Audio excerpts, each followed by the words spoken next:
Ini adalah Galaxy Tab S10 Ultra. Tablet segede gabannya Samsung buat yang saldo rekeningnya juga Ultra. Yes, tablet ini harganya 20.900.000 atau 21 juta dan pasti bakalan ada aja nih yang komen. Mending PC bang. Ya, nggak salah sih, tapi emang berarti target marketnya bukan orang itu. Soalnya, yang beli tablet kayak gini, kemungkinan besar udah punya PC juga. Atau malahan, yang pakai ini tuh biasanya direktur-direktur yang nggak butuh PC. Biar yang ngerjain ngolah makro di Excel sama nyiapin PPT di laptop, itu anak buahnya aja. Direkturnya cukup kerja pakai tablet. Yang penting mobile, fiturnya lengkap, dan juga kelihatan keren. Jadi bisa ngasih aura-aura CEO gitu. Anyway, gue udah nyobain pakai tablet ini selama seminggu terakhir, dan di video kali ini gue mau share early impression gue buat tablet Samsung yang paling mahal ini. Let's go!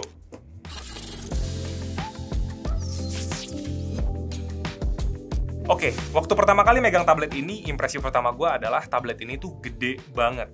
Gue yang biasanya nge-daily driverin tablet 13 inci aja itu udah berasa gede. Terus tiba-tiba ada ini di 14,6 inci yang lebih gede lagi. Dan layarnya ini seperti biasa, pakai Dynamic AMOLED 2X khas Samsung yang kualitasnya itu top notch. No pun intended. Layarnya terang, warnanya vivid, terus juga mereka tuh ngeklaim kalau di Galaxy Tab S10 Ultra kali ini, itu layarnya semakin nggak reflektif. Dengan anti-reflective rate yang diklaim ditekan di bawah 2%. Gue sendiri masih penasaran arti dari angka ini tuh sehebat apa, soalnya kompetitor-kompetitornya, setahu gue, itu nggak nge-share angka ini. Jadi, nggak bisa dibanding-bandingin kayak benchmark. Tapi ini kita coba kasih lihat lah ya, waktu bersebelahan dengan tablet lain, itu dia sebagus apa dalam mengurangi pantulan.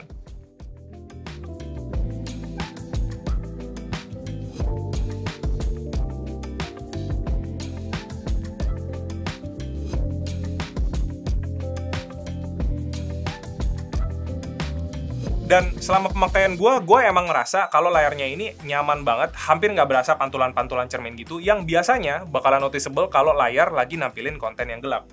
Rasio layar yang 16:10 juga tergolong enak menurut gue buat multitasking, karena kalau tabnya kita bagi ke mode side by side, itu masih ada ruang vertikal yang cukup buat pakai masing-masing app tanpa berasa kesempitan. Yang biasanya gue alamin kalau pakai layar 16:9 buat multitasking.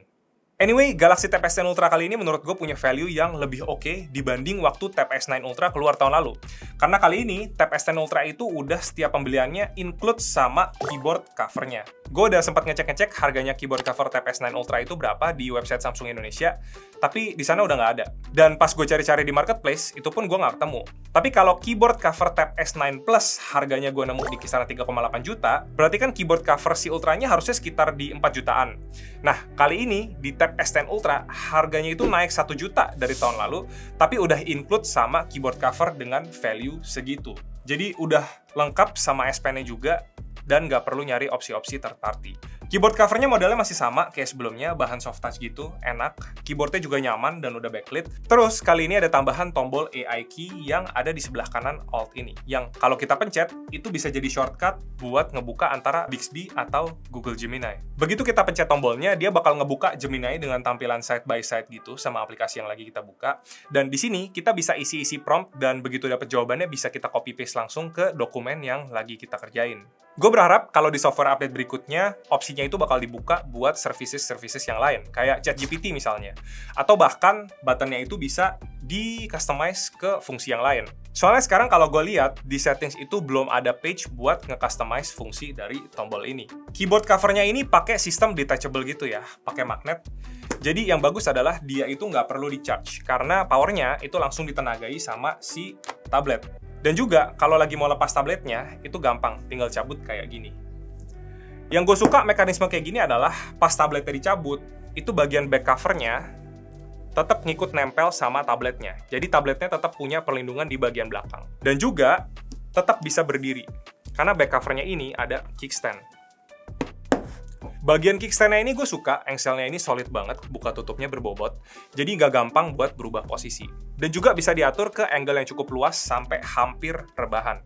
Di bagian belakang keyboard covernya ini ada bagian yang cembung ya, buat cover S Pen-nya, yang awalnya gue sempat ngerasa kurang nyaman gitu. karena dia bikin nggak bisa sit flush di table, dan juga kalau misalnya lagi keluar masukin ke tas tuh kayak ada bagian yang jendol gitu. Tapi setelah pakai, gue baru sadar bahwa jendolannya itu ya emang punya benefit. Dimana kalau misalnya lagi ada di atas meja, itu jadi lumayan gampang ngambilnya atau ngangkatnya, karena dia ada selak buat jari kita ngangkat di tabletnya. Dan yang kedua, jendolannya ini tuh bikin tabletnya jadi punya angle rebah tapi slightly elevated, yang lebih enak buat note-taking pakai S Pen dibanding kalau misalnya dia full rata sama meja. Dan ternyata cembungnya ini juga bisa dilepas kalau seandainya kita nggak gitu suka, dan kita juga lebih sering bawa tabletnya itu kemana-mana tanpa S Pen-nya.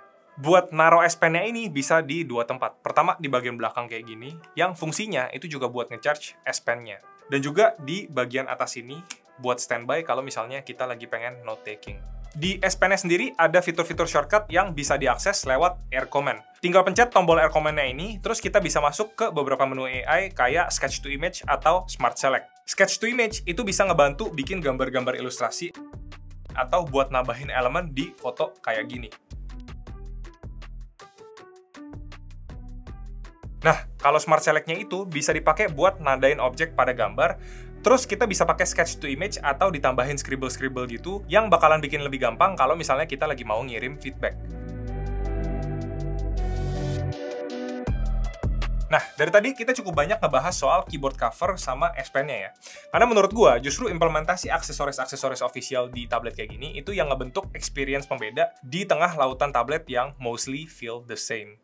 Dan sekarang kita pindah ke tabletnya. Sebenarnya nggak banyak yang berubah dari Galaxy Tab S9 Ultra, dan bahkan desainnya ini masih serupa juga sama pendahulunya. Tapi ya emang kayak gitu. Kalau desainnya udah bagus, itu nggak perlu diubah-ubah cuma demi kelihatan berubah aja. Kalau gue inget-inget sekilas dari presentasinya Samsung, yang improve dari tablet ini ada di reflective rate layarnya yang udah kita bahas tadi, chipset yang baru Dimensity 9300 Plus yang punya improvement slightly better dibanding pendahulunya, dan juga ada beberapa fitur Galaxy AI yang udah dibawa ke tablet ini. Misalnya Note Assist, yang menurut gua emang paling make sense diimplementasi di layar gede kayak tablet gini. Note Assist ini punya fitur buat ngebenerin handwriting yang kita sketch. Dia juga bisa nge-summarize note-taking kita, atau bahkan nge-transcript voice recording biar kita nggak perlu nyatet-nyatet. Jadi buat meeting-meeting kita bisa record pakai Samsung Notes, di-transcript ke teks, terus di-summarize. Ada interpreter juga nih buat translate-translate, kalau misalnya meetingnya sama expat yang beda bahasa. Terus ada juga fitur PDF Overlay buat nge-translate PDF ke bahasa yang kita mau. Dan ini udah available buat di-translate ke bahasa Indonesia. Dan sama seperti di Note Assist, PDF Overlay ini juga bisa summarize isi konten dari file PDF. Fitur kayak Sketch to Image juga jadi lebih gampang kalau di-sketch di layar gede gini pakai S Pen dibanding nge-sketch pakai jari di HP. Jadi buat yang sering sketch-sketch kayak tim kreatif gitu, ini bakalan kepake banget buat misalnya bikin storyboard gitu. Nah, Dex Mode juga jadi unique selling point di tablet-tablet flagship Samsung buat yang suka user experience ala desktop, buat buka multiple apps sekaligus dan pakai mouse dan keyboard. Ditambah lagi, ini juga bisa diporting ke monitor atau jadi extension gitu via USB-C 3.2-nya ini. Dari segi chipset, Galaxy Tab S10 Ultra ini pakai MediaTek Dimensity 9300 Plus, yang dari klaimnya Samsung itu punya performance improvement sekitar 18% buat CPU, 28% buat GPU, dan 18% di NPU-nya.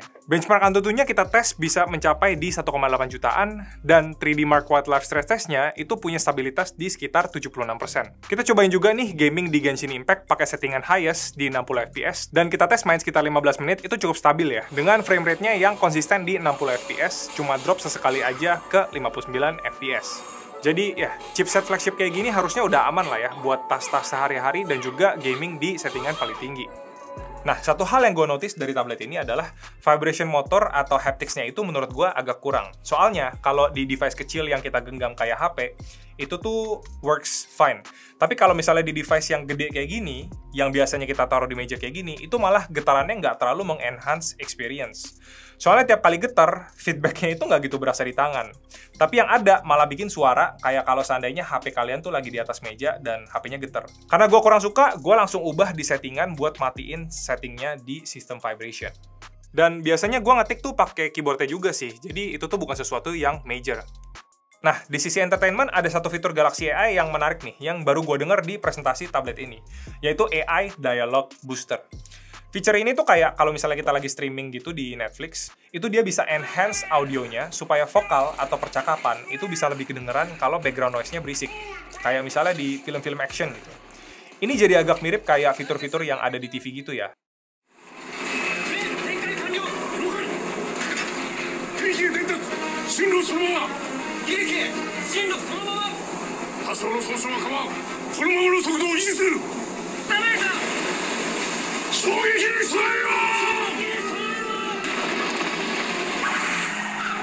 I was AAA rated.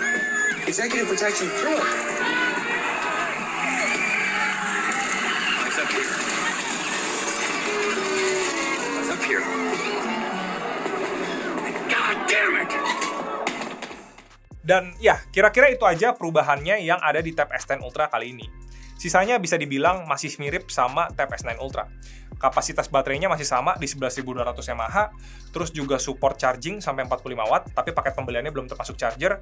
Terus ada audio stereo quad speaker, ada slot buat micro SD expansion, cuma buat saat ini belum ada versi seluler, jadi nggak bisa diisi sama SIM card. Tablet sama S Pen-nya ini juga udah IP rating 68 seperti sebelumnya, yang bikin tenang kalau misalnya in case kita kehujanan atau kena guyur. Kayaknya di pasar Indonesia baru Samsung doang nih ya yang udah punya tablet dengan IP rating. Tapi yang perlu diingat, keyboard covernya ini belum IP68.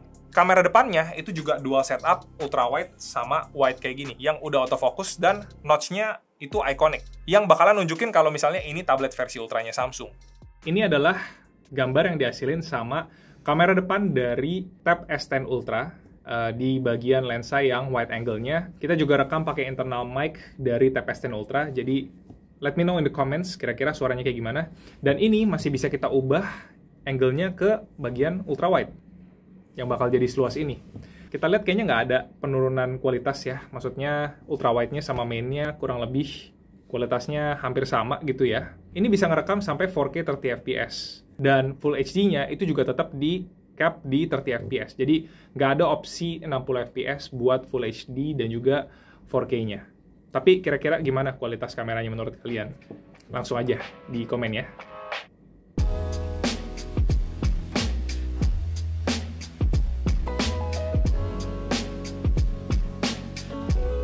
So, itu dia impression gue sejauh ini selama pakai tablet ini kurang lebih seminggu terakhir. Buat gue, tablet ini bisa ngasih value yang oke buat user-user yang lagi nyari tablet all-rounder dengan segala special features kayak misalnya S Pen dan juga Galaxy AI yang nggak bisa di-offer di tablet-tablet lain. Kalau misalnya kalian punya pertanyaan seputar tablet ini, langsung aja di kolom komentar. Dan jangan lupa follow Basindo Tech buat update-update seputar tech kayak gini. Nama gue Edwin Tang, and I'll see you guys in our next video.